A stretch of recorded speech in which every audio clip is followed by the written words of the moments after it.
What up, gang of language? Carolina jackpot time coming at you on Sunday afternoon. I hope everybody's doing good today. Man, I hope it's a little bit cooler where you're at than it is here in the upstate, man. I know we say this all summer, like it's hot, it's hot, it's hot. This feels especially brutal today. I don't know what it is about the humidity, the combination of that and the high temperature has just come together to drive me into levels of fucking meltdown that I don't know that I've been in quite some time. All I did was put 4 cases of cheese balls in the back of my pickup truck for tomorrow from out of our warehouse, and I just broke out into a sweat doing that. Looks like I just took a shower. Anyway, getting into some more important things. Sports Talk J accepted Carolina Jackpot's challenge to a showdown last night over on his channel. Of course, he put up yet another video here where Joe Milton, former Tennessee quarterback, overthrow Joe. Got an arm like a cannon, can launch it 80 yards from his knees, but couldn't throw it into a trash can 5 feet away from you. Apparently, it says Joe has, accused South Carolina of cheating in 2022. What it boils down to is some reporter dug up something from an Instagram post that's probably several years old from what I'm looking at. I've tried to do some research on it. This came off of a site called brobible.com, published by one Grayson Wire. You'll see him right here. That's Grayson. Got his LinkedIn and his Twitter link to it if you wish to go check his work out. I'm sure you do. But he does not drink coffee in the morning. He says he wakes up jacked. Oh, I bet you do, Grayson. I bet you wake up jacked. Anyway, I was looking over some of the headlines that he's written stories on recently, and man, I don't know where, I'm not going to comment on this because I'm not reading any of these pieces, but this is really examples of really, really bad journalism. And look, if this story was something reputable that Joe Milton had came out and done on like Bussin' with the Boys or any of these other platforms that are watched by a lot of people that are like really, really important in the world of college sports and college football and just sports in general, I might be a little bit concerned. But this, I ain't. And I still ain't. I still wouldn't be anyway, even if he said it on Bussin' with the Boys. If he wants to, go on there, because I believe what I believe. South Carolina had nothing to gain from that incident. Shane Beamer is innocent. And I can't believe there's not more Gamecock people coming out and defending him on the Sports Talk J comment section. They probably don't. Because they're probably wary of it because they know they get cooked. Well, they're not getting cooked in the sense of they're not getting beat up with facts. They're just getting beat over the head by dumb Tennessee fans who regurgitate some of the dumb stuff that Jay spews in the original videos. But it's fine. I've accepted his challenge to a debate. I didn't know we called it a debate now. I just wanted him to come over to the channel and get on the live show and talk with us about it. And I'd let him say his piece, but apparently he wants to turn it into a whole ass debate, which is fine with me. And I have selected one Rec Talk as the person to hold the debate on his channel. We're going to do it sometime in the near future. Rec Talk's actually got some stuff going on. He's moving some stuff around. So he's probably going to be, if we don't do it real soon, it's probably going to be several weeks before he can do it. Well, that's fine. As long as we get it in before the season starts, we'll be fine. Because after the season starts, everybody's going to be too busy to mess with that junk. But I've got quite a few talking points that I have that can definitely poke holes in all of his theories, as if they don't have enough holes in them as it is. I mean, guys, give me a break here with this stuff. Come on, man. It's so old, but us having a little debate on it will throw a nice twist on it. I think Rec Talk's a good person to hold this thing. Jay had also said something about Pigskin Pete possibly, and I think that he would have been a good one also. But the reason I reached out to Rec Talk first is he does a debate style format show 2 Fridays a month anyway already that he calls College Football Weekly. So he's kind of versed in that style of thing there. Not anything against Pigskin Pete's style. It would be really good to do that also. But I just thought of his debate thing first, and I immediately went ahead and reached out to him. Of course, he said that he would be glad to do it. We'll have a ton of people that want to come over there and see that. That'll be good. But you best have your stuff ready, buddy, because I'm gonna have my stuff ready. I ain't coming to no gunfight with no bullets. I'm not bringing a slingshot with me. If you're gonna bring an AK-47, don't think I ain't gonna come prepared. Anyway, but that's enough about that stuff. Wanted to talk to you guys a little bit about the golly, talking like I got a piece of cotton in my mouth or something. Calloways College Football Pickem Challenge. It's time for the 2025 edition to get cranked up.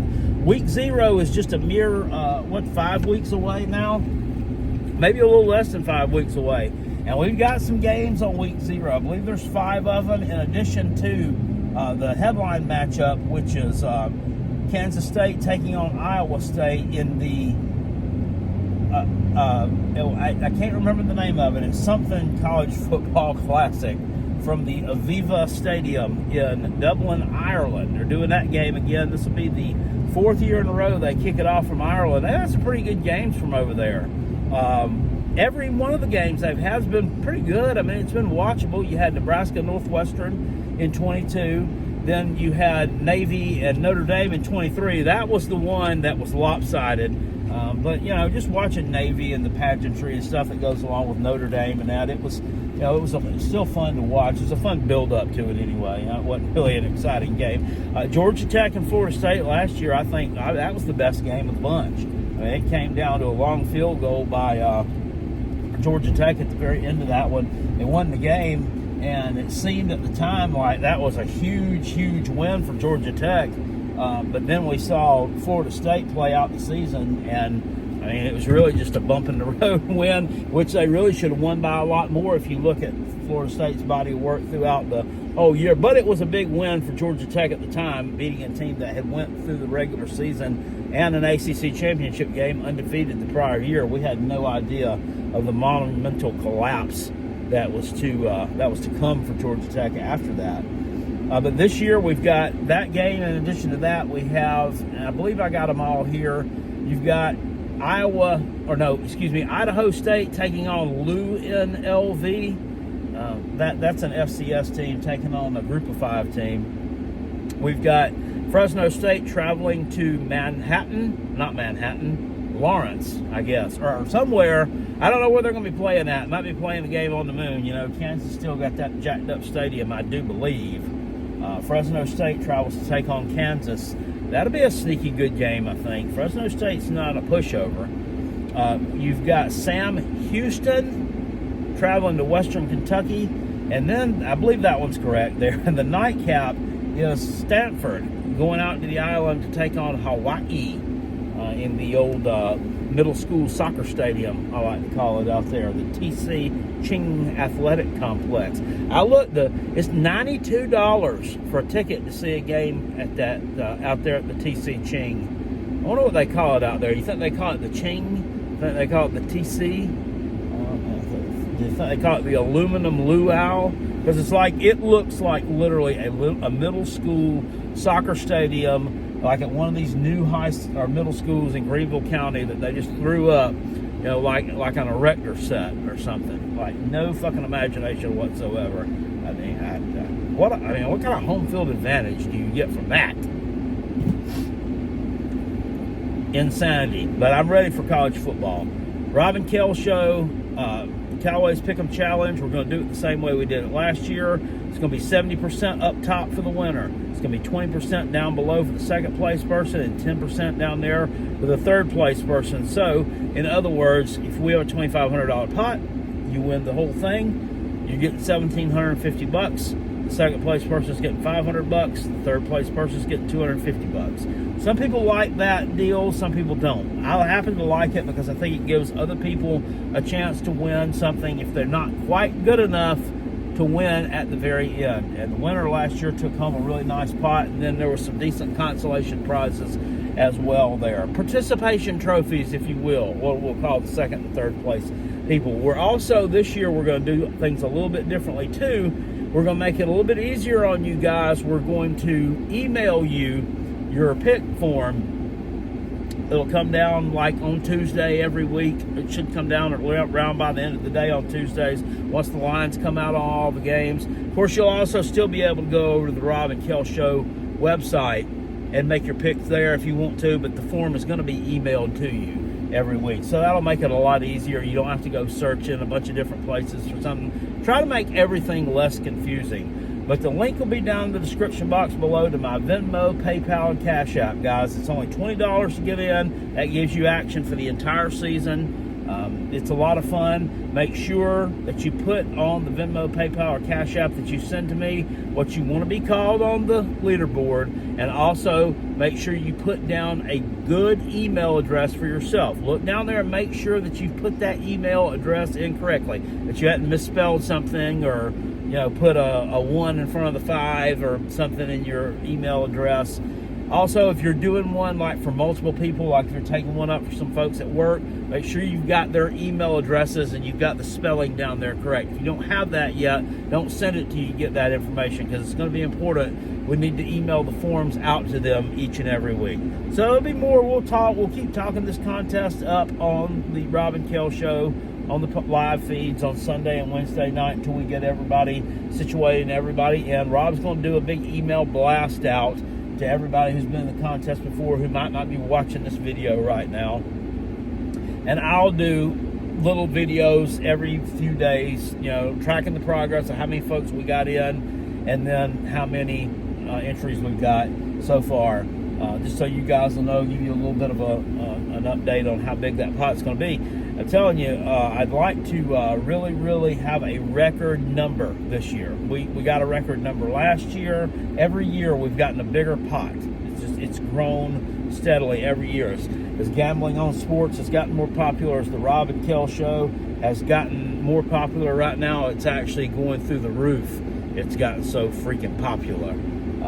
And I owe all that to you guys. I really appreciate you all showing up to watch the live streams, commenting on the videos, whether you're giving me some crappy feedback or whether you're agreeing with what I have to say. It doesn't really matter at the end of the day. This is all college football trash talk. This is not real life. It doesn't mean anything as far as that goes. I meet people out in public all the time when I'm working public, if you will. The American 3 Dusty Rhodes used to say, that recognize me and will talk to me. So you'd think that I'd have a whole lot more followers actually than what I do with many people. I can't go like in a stretch of 2 days in a row usually without somebody speaking to me. And everybody that's spoken to me has been positive. And if they weren't, they would say something like, well, I'm a Clemson fan. I don't always agree with what you say, but I like the channel. Something like that. Nobody's came up and said, I don't like what you said about my team last week. I'm ready to kick your ass, and me have to put on my potato chips and say, all right, bud, let's throw nuts, That ain't happened yet. I don't think it will. So anyway, links will be in the description box below to all that. There'll also be a link down in the description box below to Rec Talk's channel. Go over there and check out his content. Look at some of the older stuff he's done. Subscribe to his channel now so that you'll be ready to watch that big debate when it happens. Carolina Jackpot versus Sports Talk J. We're going to have a great time. I'll see you guys later on. Appreciate you. Peace. And I'm out of here. Go Gamecocks. Woo!